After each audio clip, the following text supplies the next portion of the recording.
नमस्कार दोस्तों, जय जोहार। मैं कौशल तिवारी और बिहनिया संध्या में आपका स्वागत है। यह तो थूक कर चाटने वाली कहावत को ही चरितार्थ करता है, वरना देश के प्रधानमंत्री नरेंद्र मोदी विपक्षी दलों के जिस घोषणाओं को रेवड़ी कल्चर कहकर आलोचना करते हैं, उसे ही भारतीय जनता पार्टी या उसी तरह के वादे भारतीय जनता पार्टी अपनी घोषणा पत्र में नहीं करती। लेकिन पांचों राज्यों में जिस तरीके से भारतीय जनता पार्टी की स्थिति खराब है या जिस तरह की हालत से भारतीय जनता पार्टी गुजर रही है, उसकी वजह से सत्ता में आने के लिए भारतीय जनता पार्टी भी अब उन्हीं रेवड़ी कल्चर को अपनाने में मजबूर है। कहा जाए तो गलत नहीं होगा, लेकिन राजनीति में इस तरह की बातों से नेताओं को शर्म नहीं आती। कल छत्तीसगढ़ में भी भारतीय जनता पार्टी ने घोषणा पत्र जारी की और यह रेवड़ी कल्चर किसी और ने नहीं, देश के गृह मंत्री अमित शाह के हाथों जारी हुई। जुमलेबाजी को लेकर पहले ही विवादों में घिरे रहे देश के गृह मंत्री अमित शाह ने जिस तरीके से कल घोषणा पत्र जारी करते हुए 21 क्विंटल प्रति एकड़ धान खरीदी और 3100 रुपए में खरीदने की घोषणा किया है, यानी वादा किया है, संकल्प करते हैं भारतीय जनता पार्टी। ज्यादातर यही नहीं, 500 रुपए में सिलेंडर देने का भी दावा कर दिया है या वादा कर दिया है। क्या भारतीय जनता पार्टी कि केंद्र में सरकार और राज्य में सरकार अलग अलग, यानी देश के बाकी हिस्सों के लोग 1200 या 1000 रुपए में सिलेंडर खरीदे और जिन राज्यों में चुनाव हो वहां 500 रुपए में खरीदने का वादा कर दे, तो क्या यह 15 लाख वाला जुमला है? सवाल कई सारे हैं, लेकिन सबसे बड़ा सवाल तो यही है कि किस हद तक राजनीति चले जाती है कि इन्हें शर्म भी नहीं आती ये सब दावा या वादा करने से। पुराने वादे की फेहरिस्त देखेंगे तो आप हैरान हो जाएंगे। केवल मैं छत्तीसगढ़ की बात कर रहा हूं कि पहले कार्यकाल में रमन सिंह ने किस तरीके से कहा था कि 500 रुपए बेरोजगारी भत्ता देंगे, लेकिन कहीं नहीं दिया गया। धान का बोनस देंगे कहा गया, लेकिन 2 साल तक 300 रुपए बोनस नहीं देने वाली भारतीय जनता पार्टी अब सत्ता में आने के लिए इस तरीके से लालायित है कि वह अब उन 2 साल के भी बोनस देने को तैयार हो गई। लेकिन सवाल विश्वास और भरोसे का है। जब कांग्रेस के प्रति भरोसा बढ़ता जा रहा है लोगों का और कांग्रेस ने इस तरह के कई वादे पूरे भी किए हैं, यानी कर्ज माफी, यह सबसे बड़ा मुद्दा था और शायद यही वजह है कि छत्तीसगढ़ की जनता ने कांग्रेस को हाथों हाथ लिया था और उनका कर्ज भी माफ हुआ था। धान खरीदी में तमाम तरह के अड़चन के बाद भी भूपेश बघेल ने भले ही किस्तों में दी हो, लेकिन किसानों को पैसा देने से परहेज नहीं किया या उसे नहीं रोका। हालांकि भारतीय जनता पार्टी के गृह मंत्री अमित शाह का दावा है कि हम 3100 रुपए एक मुश्त देंगे।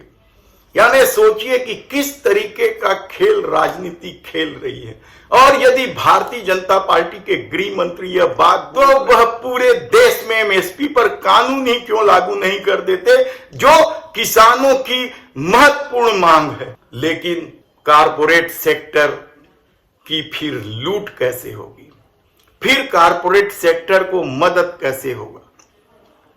सूट बूट की सरकार का जो आरोप है वह झूठा नहीं हो जाएगा?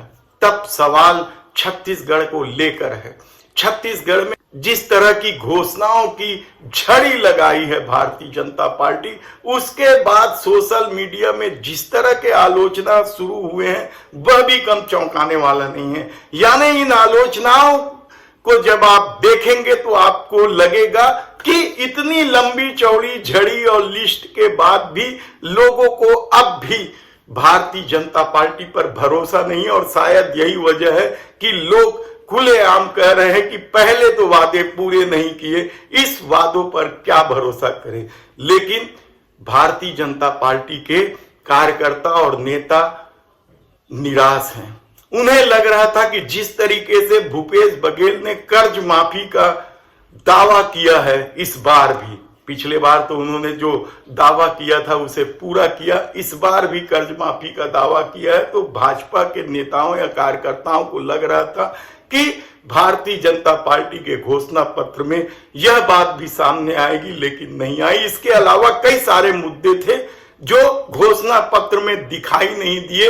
महंगाई, बेरोजगारी से निपटने के लिए क्या कुछ प्लान है? हालांकि बेरोजगारी को लेकर कुछ दावे जरूर किए गए हैं, घोषणाएं जरूर की गई हैं, लेकिन जब किसान को ही भरोसा नहीं है, मजदूरों को ही भरोसा नहीं है, आधी आबादी को साधने के लिए योजना नहीं है, लोग महंगाई से कैसे निपटे यह भी भाजपा के घोषणा पत्र में नहीं है, तब सवाल यह है कि आने वाले दिनों में क्या कुछ होगा। दूसरी तरफ जोगी कांग्रेस के 10 कदम भी चर्चा में।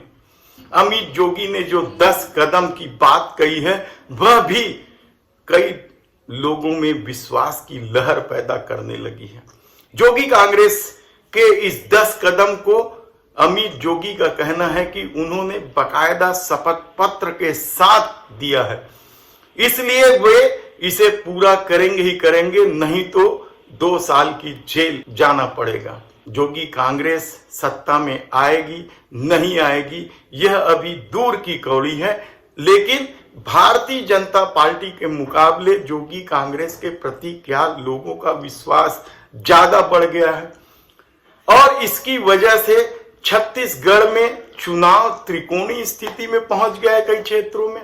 यकीनन यदि प्रथम चरण की बात करें तो हमने आपको बताया कि किस तरीके से आधा दर्जन सीटों पर जोगी कांग्रेस या तो मुकाबले में है या जीतने की स्थिति में है।